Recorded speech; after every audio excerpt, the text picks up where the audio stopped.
বিসমিল্লাহির রহমানির রহিম। আসসালামু আলাইকুম।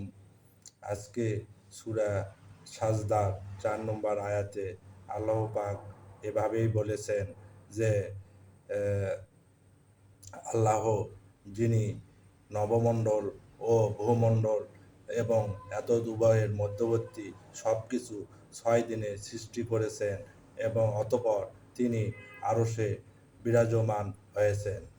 তিনি ব্যতীত তোমাদের কোনো অভিভাবক এবং সুপারিশকারী নেই এবং এরপরও তোমরা কি বুঝবে না? আল্লাহ পাক এভাবে তিনি আহ, যে 6 দিনে আমাদেরকে জানাইলেন যে আসমান এবং জমিনের মধ্যে আহ, এবং এতদুভয়ের মধ্যবর্তী সব কিছু তিনি 6 দিনে সৃষ্টি করেছেন। এই তথ্যটা তিনি আমাদের না জানালে আমরা কেউই জানতে পারতাম না। এখন আল্লাহর এই দিনটা কীরকম, আমাদের এই সূর্য উদয় থেকে সূর্য অস্ত পর্যন্ত যে হিসাব করি দিনের, সেরকম দিন নাকি আল্লাহর দিন? এখানে আমরা সাধারণত আল্লাহ ভালো জানেন, তারপরও ধরে নিতে পারি আল্লাহর দিন। আল্লাহর দিন, আল্লাহ ও কত দিনে বছর হয় সেটা আমাদের কোরআনে অন্য জায়গায় এভাবে বলেছে যে তোমাদের গণনায় 1000 বছর সমান আমার একদিন। তাহলে আমরা ধরে নিতে পারি আল্লাহর এ আসমান এবং জমিন এবং এতদুভয়ের মধ্যবর্তী সব কিছু সৃষ্টি করতে 6 দিন, আমাদের আল্লাহর 6 দিন এবং আমাদের প্রায় 6000 বছর সময় লেগেছে। এখানে এই সময় আবার অনেক মুফাসসিরগণ বলেছেন যে 6টা নির্দিষ্ট কাল, এবং কেউ কেউ বলেছেন এই 6টা নির্দিষ্ট কাল আল্লাহর নির্দিষ্ট কাল। কিন্তু আল্লাহর নির্দিষ্ট কাল আবার অনেকে বলেছেন যে রবিবার, সোমবার, মঙ্গলবার, বুধবার, বৃহস্পতিবার এবং শুক্রবার এই 6 দিনে সৃষ্টি করেছেন। আর শনিবার ছিল সৃষ্টির থেকে বিরত।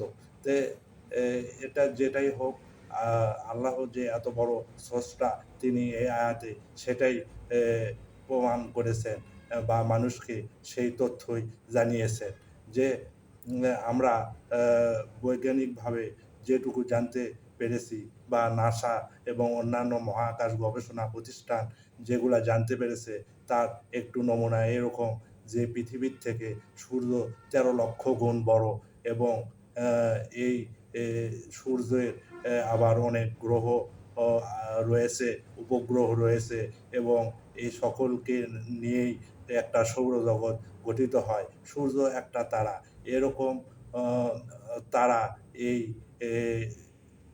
গ্যালাক্সি গঠিত হয় অনেক তারা নিয়ে। তে এইরকম 100 বিলিয়ন তারা নিয়ে আমাদের এই মিল্কি ওয়ে গ্যালাক্সি গঠিত। তে মিল্কি ওয়ে গ্যালাক্সি চারিদিকে আবার সূর্য সব কিছু তার গ্রহ উপগ্রহ নিয়ে প্রদক্ষিণ করে থাকে বা ঘুরে থাকে। এই ঘুরতে থাকে এবং সবাই সবার কক্ষপথে এভাবে ঘুরতে থাকে। তাহলে 100 বিলিয়ন নক্ষত্র নিয়ে যদি এই মিল্কি ওয়ে গ্যালাক্সি গঠিত হয়, তাহলে এরকম মিল্কি ওয়ে গ্যালাক্সি প্রায় এই প্রথম আসমানেই বৈজ্ঞানিকরা দেখতে পেয়েছে। এ যাবৎ পর্যন্ত প্রায় 2 ট্রিলিয়ন গ্যালাক্সি। তাহলে এটা দেখতে পেয়েছে। আরও যে কত রয়েছে সেটা একমাত্র আল্লাহ তাআলাই ভালো জানেন। কারণ এই প্রথম আসমান টাই এত বড়, যার ছাদ আজ পর্যন্ত কোনো টেলিস্কোপ, হাবাল টেলিস্কোপ বা অন্যান্য যে অত্যাধুনিক টেলিস্কোপগুলো এখনও এর ছাদ দেখতে পায়নি। তাহলে আল্লাহর রয়েছে এরকম সপ্তম আসমান, 7টা আসমান, তার ওপর রয়েছে আরশ। আরশে তিনি বিরাজমান রয়েছেন এবং সেখান থেকে সব কিছু তিনি পরিচালনা করে থাকেন এবং কোনো প্রকার দ্বিধাদ্বন্দ্বভাবেই এগুলা পরিচালিত হয়ে চলেছে। এবং আল্লাহ তাআলা এত বিশাল স্রষ্টা, তিনি বলেছেন যে এত কিছু সৃষ্টি করার পরও তাকে কোনো প্রকার ক্লান্তি স্পর্শ করেনি। তিনি বিরামহীনভাবে এগুলা সৃষ্টি করে তারপরে আরশে তাদেরকে বিভিন্ন আদেশ প্রেরণ করে আরশে সমাসীন আছেন এবং সেখান থেকেই সব কিছু তিনি পরিচালনা করছেন। তিনি যে কত বড় স্রষ্টা সেটা আমরা বুঝতে পারি যে তার এত বড় ও সপ্তম আকাশের মধ্যে কত কি যে রয়েছে, এগুলা বৈজ্ঞানিক কেন মহাবৈজ্ঞানিকেরও জানা সম্ভব নয়। আল্লাহ শুধু একটু হিংস বা ইঙ্গিত আমাদেরকে দিয়েছেন। এই ইঙ্গিতের পরিপ্রেক্ষিতেই বৈজ্ঞানিকরা এত কিছু আবিষ্কার করতে পেরেছে। তাহলে তার সৃষ্টির টোটাল সংখ্যা কোনো সুপার কম্পিউটারও গণনা করতে সক্ষম নয়। কারণ আল্লাহ পাক বলছে, আমার নিয়ামত গণনা করে তোমরা শেষ করতে পারবে না। তাহলে তার যে সৃষ্টি এত মহান রবের প্রতি আমাদের কি একটু ও ও মাথা নোয়ানোর সময় আসেনি? বা আমরা একতাবদ্ধ হওয়ার চেষ্টা করতে পারছি না কেন? এবং অতঃপর তিনি আরশে বিরাজমান রয়েছেন। আরশ থেকে আল্লাহ সব কিছু পরিচালনা করেন। তিনি ব্যতীত আমাদের কোনো সাহায্যকারী বা সুপারিশকারী নেই এবং কোনো অভিভাবকও নেই। তিনি প্রকৃত অভিভাবক। তিনি পৃথিবীতে হয়তো কিছুদিনের জন্য বাবা-মা বা ভাই অন্যদেরকে অভিভাবকত্ব দিয়েছেন। কিন্তু আমরা সৃষ্টির আগে যখন আত্মার জগতে ছিলাম এবং মৃত্যুর পর যখন আবার আত্মার জগতে যাব, আবার পুনরুত্থিত হব, বিচারের দিনে মুখোমুখি হব, সে সবসময়ই আল্লাহ আমাদের অভিভাবক ছিলেন, আছেন এবং তিনি থাকবেন। এবং তিনি তার সুপারিশ ছাড়া আমরা কখনোই জান্নাতে যেতে পারবো না। তিনি ব্যতীত কোনো সুপারিশকারী নেই। এরপরও কি আমরা বুঝবো না? আমাদেরকে আল্লাহ পাক এখানে প্রশ্ন করেছেন যে আল্লাহর এত কিছু বোঝার ক্ষমতা তো আমাদের এই ছোট মস্তিষ্কে নেই।